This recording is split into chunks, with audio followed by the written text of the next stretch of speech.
les gens qui sont en tenue. Oui. Muy soldats muy policiers di militaires ñoom seen engagement mooy pratiquement le dernier engagement mooy donner sa vie pour la République. C'est pour ça qu'ils sont armés que yooyu parce que ils sont prêts à donner leur vie pour la République.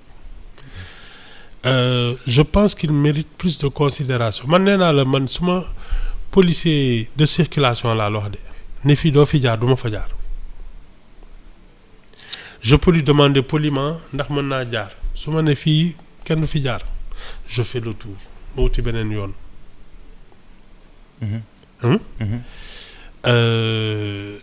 Ousmane Sonko il y a 2 ans il défiait les forces de l'ordre. Aujourd'hui il en profite. La République reste ce qu'elle est. Elle a des piliers, des fondements. Il faut respecter les forces de l'ordre. Parce que rien ne se fait dans le désordre. yii ñuy woote nii bés bu fal woon du nangu ku manquer de respect à la République.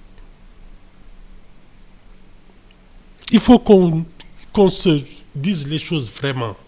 Boups, ces gens-là méritent notre respect. Ne serait-ce parce qu'ils représentent la République.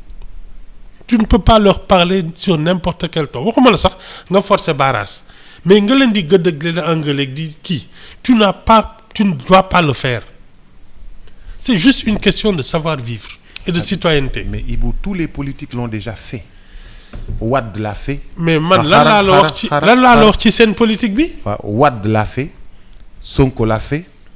Bougane l'a fait. Macky Sall à un moment l'a fait. Mais qu'est-ce que je te dis des hommes politiques? Oui, monsieur. C'est la racaille qui est sur la scène publique. Des gens qui ne savent même pas se tenir. C'est ça? C'est ça notre problème. Ils sont pas exemplaires, hein?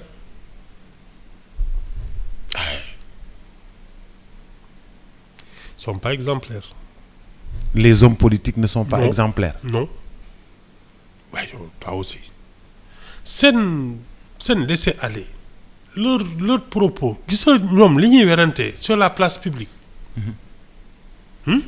Seen débat c'est du fait divers. Ils n'ont aucune tenue. te ñoom ñoo ñu sonal ñun ñëpp. Les hommes politiques ñoo ñu bien sonal sûr ñun ñëpp. Ils n'ont même pas de tenue. Ils se mêlent de ce qui ne les regarde pas. Ils ne font pas leur travail. Parce que s'ils faisaient leur travail, ce pays ne serait pas dans cet état. Non, ouais. Ça, c'est pas des exemples. Ibou yow dama bëgg wax ne hommes politiques yi duñu ay exemple. Non. Non, ils n'ont pas de tenue. Oups. Yow, tu as démarré l'émission en disant que da nga jaaxle ndax ni ñuy transhumé. Waaw. Est-ce que ça, c'est avoir de la tenue? Alors? Mais quand même il nous faut ci kii bi kay ay ñu am ñenn mais am bu fekkee ni pour la plupart noonu la ñu mel ça veut dire que kon ñun dëkk bi day du dem. Nee naa la ceux qui devraient faire de la politique sont restés chez eux. Parce que il te faut de la compétence. Il te faut du savoir-vivre. De la probité. su dee yow da nga nar a toog di dàggasanteeg di saaganteeg di mëq ci pënd bi mais nga toog sa kër parce que tu travailles tu gagnes ta vie tu n'as pas besoin de ça. c'est tout bëgg nekk ci dëkk bi defar kook yooyu moo lay tax a jóg mais boobu du la jaral yenn yi.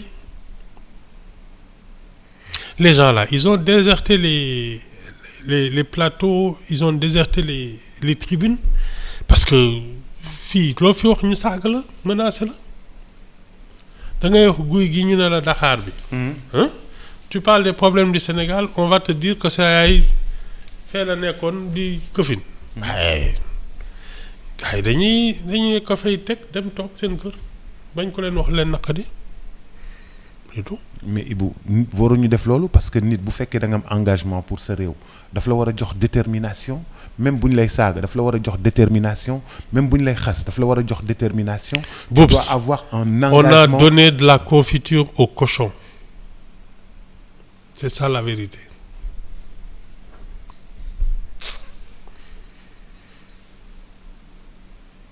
C'est pas autre chose. On a donné de la confiture au cochon. Ceux qui font de la politique ne devraient même pas parler en public. Et